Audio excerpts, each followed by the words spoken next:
बदलते हुए विश्व में, और मैं इन शब्दों को भी बड़े विश्वास से कहना चाहता हूं कि ये कालखंड जो घड़ेगा उसका प्रभाव इस देश पर आने वाले 1000 साल तक रहने वाला है। 140 करोड़ देशवासियों का पुरुषार्थ इस कालखंड में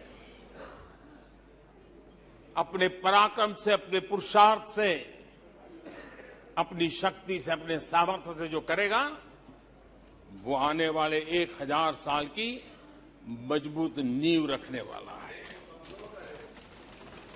और इसलिए इस कालखंड में हम सबका बहुत बड़ा दायित्व है, बहुत बड़ी जिम्मेवारी है।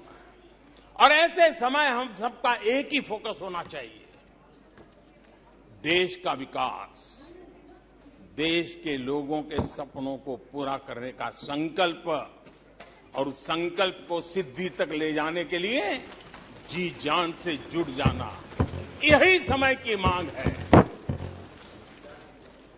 140 करोड़ देशवासी, इन भारतीय समुदाय की सामूहिक ताकत हमें उस ऊंचाई पर पहुंचा सकती है। हमारे देश की युवा पीढ़ी का सामर्थ्य, आज विश्व ने उनका लोहा माना हुआ है, हम उन पे भरोसा करें। ये हमारी युवा पीढ़ी भी जो सपने देख रही है, वो सपनों को संकल्प के साथ सिद्धि तक पहुंचाने का सामर्थ्य रखती हैं। और इसलिए माननीय अध्यक्ष जी,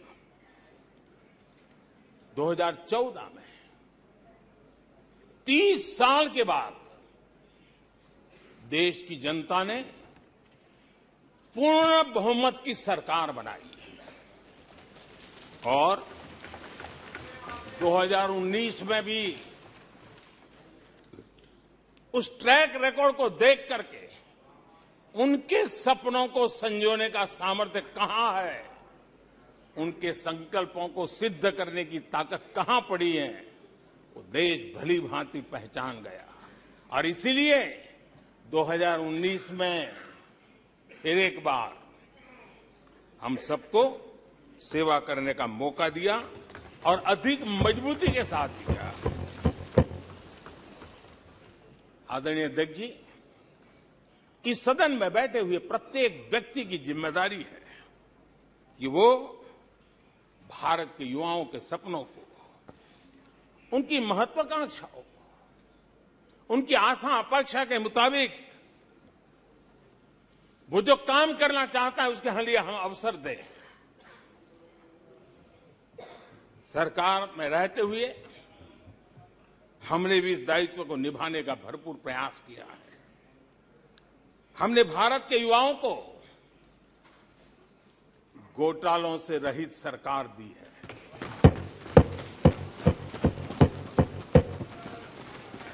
हमने भारत के युवाओं को, आज के हमारे प्रोफेशनल्स को खुले आसमान में उड़ने के लिए हौसला दिया है, अवसर दिया है।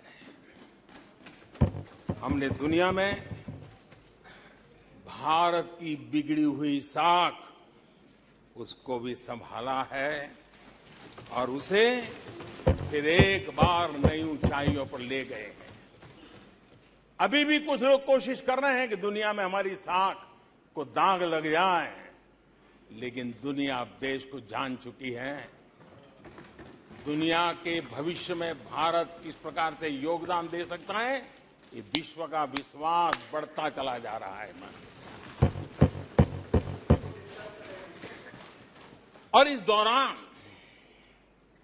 हमारे विपक्ष के साथियों ने क्या किया, जब इतनी सानुकूल वातावरण, चारों तरफ संभावनाएं ही संभावनाएं, इन्होंने अविश्वास के प्रस्ताव की आड़ में जनता के आत्मविश्वास को तोड़ने की विफल कोशिश की है। आज भारत के युवा रिकॉर्ड संख्या में नए स्टार्टअप लेकर के दुनिया को चकित कर रहे हैं। आज भारत में रिकॉर्ड विदेशी निवेश आ रहा है। आज भारत का एक्सपोर्ट नई बुलंदी को छू रहा है। आज भारत की कोई भी अच्छी बात ये सुन नहीं सकते।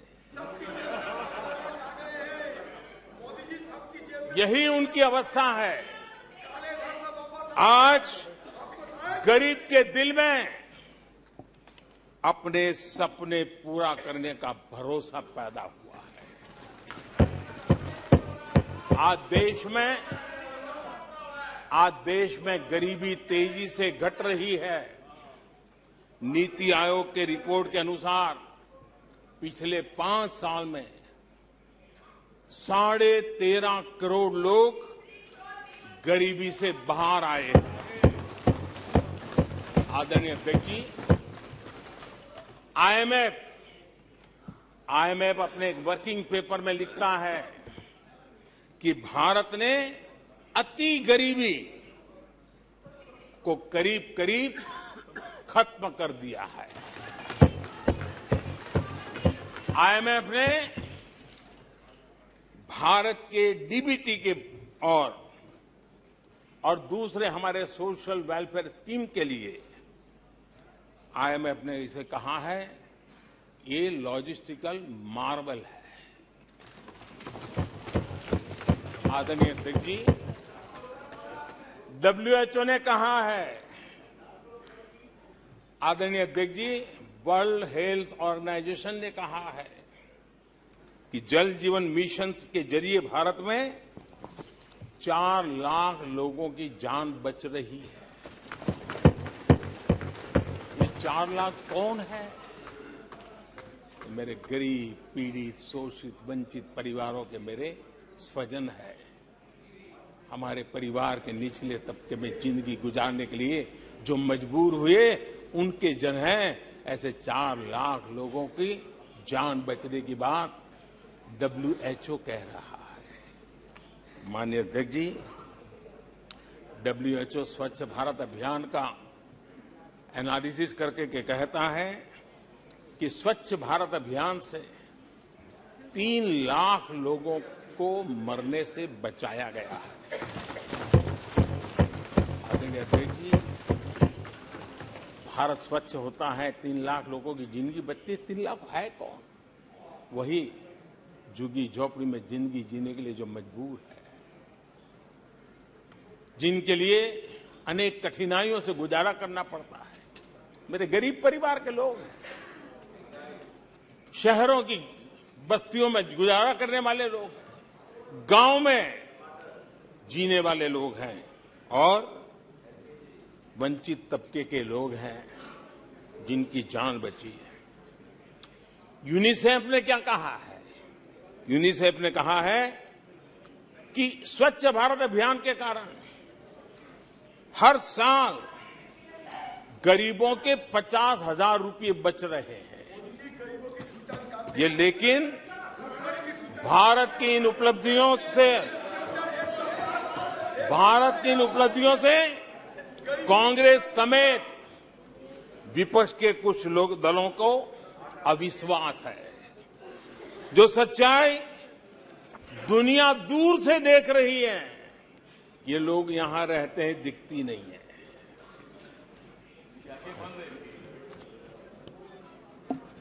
आदरणीय अध्यक्ष जी,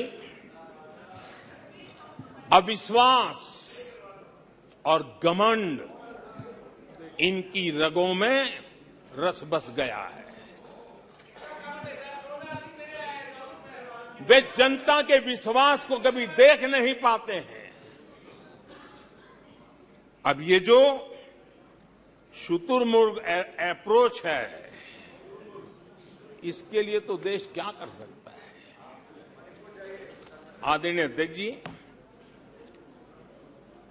जो पुरानी सोच वाले लोग रहते हैं, वो सोच से सहमत नहीं,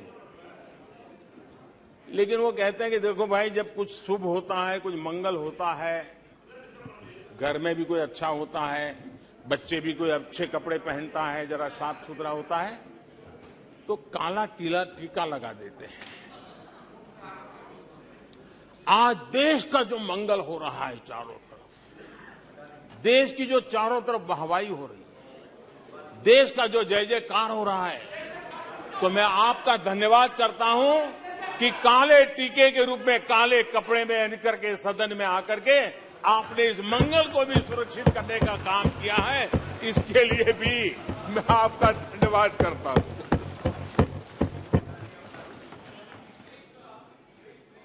आदरणीय अध्यक्ष जी,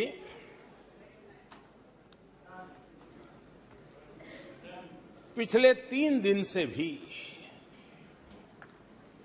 हमारे विपक्ष के साथियों ने जी भर करके डिक्शनरी खोल करके जितने अपशब्द मिलते हैं ले आए, जितने अपशब्दों का उपयोग कर सकते हैं भरपूर, पता नहीं कहां से ले आते हैं।